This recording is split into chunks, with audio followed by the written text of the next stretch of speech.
ओम नमः शिवाय। शिवजी सदा सहाय। ओम नमः शिवाय। गुरुजी सदा सहाय। जय गुरुजी। शुक्राना गुरुजी। शिव पुराण श्री शतरुद्र संहिता 15वां अध्याय। गृहपति को शिवजी से वर प्राप्ति। नंदीश्वर बोले, हे महामुने, जब इस प्रकार की बातें बताकर देवऋषि नारद वहाँ से चले गए, तब उनके वचनों से देवी शुचिष्मति और विश्वानर को बहुत दुख पहुंचा और वे दोनों बड़े जोर जोर से रोने लगे। शोक में रोते हुए वे दोनों मूर्छित हो गए। फिर पहले तो मुनि विश्वानर ने अपने आप को संभाला और फिर अपनी पत्नी को समझाते हुए बोले, देवी, इस प्रकार रोकर कुछ भी नहीं होगा, इसीलिए तुम इस प्रकार रोना बंद करो। फिर वे दोनों अपने पुत्र गृहपति को ढूंढने लगे। उस समय उनका पुत्र घर से बाहर था। जब वह वापस आया तो अपने माता पिता को इस प्रकार रोता हुआ देखकर उनसे पूछने लगा कि आप इस प्रकार क्यों रो रहे हैं। अपने पुत्र के इस प्रश्न को सुनकर देवी शुचिष्मति ने गृहपति को अपने गले से लगा लिया और रोते हुए उसने नारद जी द्वारा कही गई बातें कह दी। ये सुनकर गृहपति तनिक भी विचलित नहीं हुआ और अपने माता पिता को समझाने लगा कि आप इस प्रकार दुखी ना हो। मैं मृत्यु विजयी शिव मंत्र को जप कर मृत्यु से अपनी रक्षा कर लूँगा। अपने पुत्र की साहसपूर्ण बातें सुनकर माता पिता दोनों बहुत प्रसन्न हुए और बोले कि मृत्युंजय भगवान शिव की आराधना करने से अवश्य ही सारे विघ्न दूर हो जाते हैं, अतः तुम उनकी शरण में जाओ, वे तुम्हारा कल्याण करेंगे। अपने माता पिता से आशीर्वाद लेकर बालक गृहपति काशी चला गया। वहाँ उसने स्नान करने के पश्चात शिवलिंग के दर्शन किए। विश्वेश्वर लिंग का दर्शन करने के पश्चात उसे बहुत प्रसन्नता हुई और वह अपने को भाग्यशाली मानने लगा कि उसे प्रभु के दर्शन हो गए। तब उसने वहीं एक शिवलिंग स्थापित किया। वह प्रतिदिन उस लिंग को 108 घड़ों में गंगाजल भरकर स्नान कराता था और फिर विधि पूर्वक उनकी आराधना करता था। उसका मन सदा ही शिव चरणों का स्मरण करता रहता था। धीरे धीरे समय बीतता गया। गृहपति ने 12वें वर्ष में प्रवेश किया।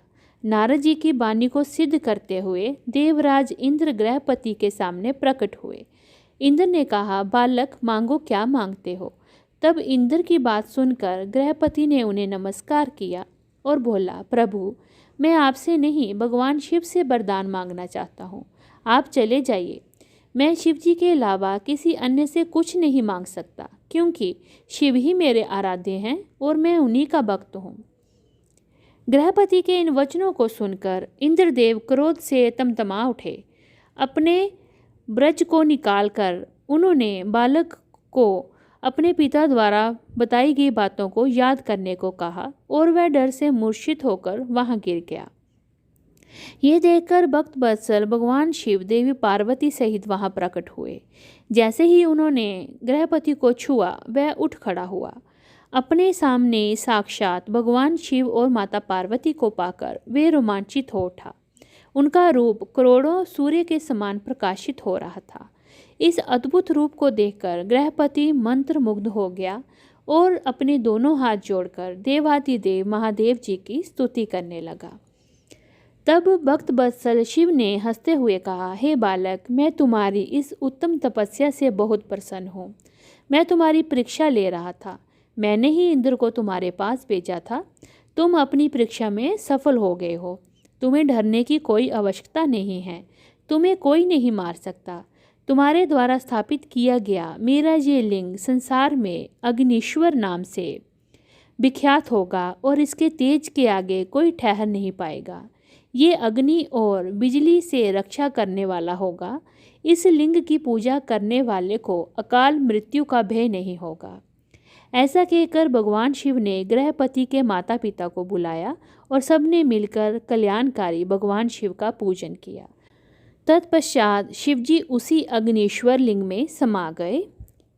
इति श्री 15वां अध्याय समाप्त। 16वां अध्याय जगेश्वर अवतार। नंदीश्वर बोले, हे मुनीश्वर, अब मैं आपको भगवान शिव के जगेश्वर अवतार के बारे में बताता हूँ। एक बार देवताओं और असुरों ने मिलकर सागर के गर्भ में छिपे अमूल्य रत्नों और धरोहरों को निकालने के लिए क्षीर सागर का मंथन किया। मंथन करते समय सर्वप्रथम विष निकलने लगा और संसार उस विष की ज्वाला से भस्म होने लगा। ये देखकर देवता और दानव भयभीत हो गए और भगवान शिव की स्तुति करने लगे। भगवान शिव सदा ही अपने भक्तों की रक्षा एवं कल्याण करते हैं। उन्होंने अपने भक्तों को दुख देखकर उन्हें दूर करने के लिए उस विष को पी लिया। विष पीने के कारण उनका गला नीले रंग का हो गया और वे नीलकंठ नाम से विख्यात हुए। तत्पश्चात देवता और दानव ने उत्साह और जोश के साथ दोबारा समुद्र मंथन करने लगे, जिससे अनेकों बहुमूल्य रत्न, हीरे, जवाहरात और अमृत का प्रादुर्भाव हुआ। अमृत निकलने पर देवताओं और असुरों में युद्ध होने लगा। तब राहु नामक असुर अमृत कलश चुराकर भाग खड़ा हुआ। ये दृश्य चंद्रमा ने देख लिया और उसका पीछा किया। विष्णु जी ने अपने सुदर्शन चक्र से उसकी गर्दन काट दी, क्योंकि उसने अमृत पी लिया था। इसीलिए सिर कटने के बाद भी वह मरा नहीं। तब से राहु चंद्रमा को डराने लगा। भगवान शिव ने चंद्रमा की रक्षा करने के लिए उसे अपने सिर पर धारण कर लिया। देवताओं ने असुरों से अमृत कलश छीन लिया और अमृत पान कर लिया। तब उन्हें अपने पर अभिमान होने लगा कि वे अपने बल की प्रशंसा करने लगे। जब इस बात का ज्ञान त्रिलोकीनाथ भगवान शिव को हुआ कि देवता मदान्ध हो गए हैं, तब उन्होंने देवताओं को होश में लाने के लिए अपने मन में निश्चय किया। भगवान शिव यक्ष का रूप रखकर देवताओं के पास पहुँचे। देवता उनसे अपने बल की प्रशंसा करने लगे। देवताओं की गर्वपूर्ण बातों को सुनकर यक्ष रूप धारण किए भगवान शिव बोले, हे देवताओं, तुम्हारा ये अभिमान और गर्व झूठा है। सच्चाई ये है कि तुम्हारा निर्माण करने वाला स्वामी कोई और है। तुम गर्व से भरकर उसे भूल गए हो। तुम में अहंकार और अभिमान आ गया है। अभी मैं तुम्हारे बल की परीक्षा लेता हूँ। ये कहकर उन्होंने एक तिनका धरती पर रखा और कहा कि हे बलशाली देवताओं, अपने पराक्रम और बल से अपने अस्त्र शस्त्रों का प्रयोग करके इसे काट दो। तब सब देवता अपने बल और पराक्रम को सिद्ध करने के लिए उस तिनके पर प्रहार करने लगे, परंतु सबके अस्त्र शस्त्र व्यर्थ हो गए। वे उस तिनके का कुछ भी ना बिगाड़ सके।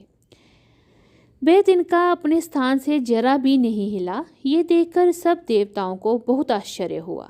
देवता आश्चर्यचकित होकर एक दूसरे को देख ही रहे थे कि आकाशवाणी हुई। आकाशवाणी बोली, देवताओं, यक्ष के रूप में ये कोई और नहीं, स्वयं भगवान शिव हैं, जो सबके परमेश्वर, रचनाकर्ता, पालनकर्ता और विनाशकर्ता हैं।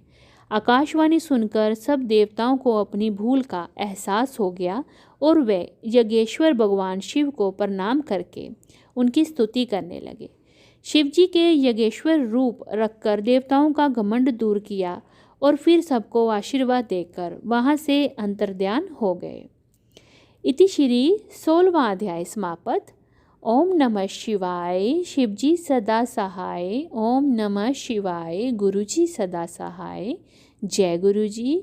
अनंतम अनंतम शुक्राना गुरुजी।